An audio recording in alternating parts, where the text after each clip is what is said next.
remercie pour la parole que vous m'accordez, honorable président, honorable membre du bureau provisoire, honorable sénateur, estimés collègues, élus des élus et représentants légitimes de notre province.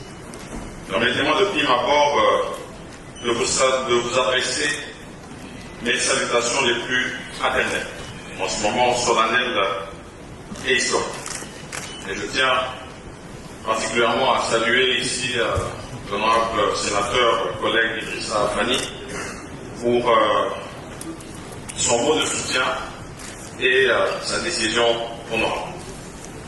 Mais aussi l'honorable sénateur Mukamba pour son allocution.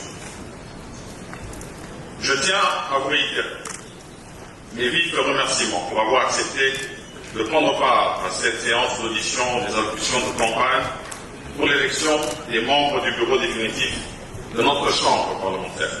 C'est pour moi un grand honneur et une grande responsabilité que de me présenter devant toutes ces éminences que vous êtes. Et je reconnais plusieurs d'entre vous, si pas tous, dont je suis personnellement témoin de la pertinence et la qualité du travail qui ne cesse d'abattre dans notre pays. C'est un honneur, disais-je, de prendre la parole pour vous faire part de mon ambition, de présider aux destinées de la prestigieuse institution qu'est le Sénat. Notre Chambre, qui tire son existence de la Constitution, ses articles 100, 104, 105 et 106, constitue une partie essentielle de la vitalité de la démocratie en République démocratique du Congo. Par ce fait, il s'avère nécessaire que nous, honorables sénateurs, puissions hisser toujours plus haut son image de noblesse et montrer son importance dans le microcosme des institutions de notre pays. C'est dans ce cadre, et pour cet objectif spécifique, que s'inscrit ma candidature comme président du bureau définitif du Sénat. Certes, je mesure la portée de cet enjeu, et ce avec une certaine gravité, vu les attentes de notre peuple et les missions assignées à cette chambre des sages que nous constituons.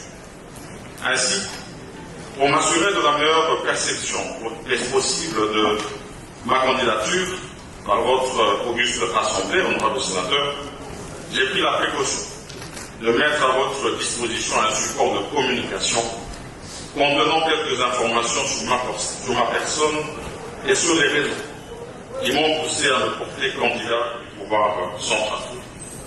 Cette collaboration consistera aussi à coordonner la mise à profit de l'expérience de chaque membre de notre Chambre en vue d'aider nos provinces, dont nous sommes l'émanation, à mieux orienter leur action, chacune suivant ses potentialités naturelles et son contexte socio-économique.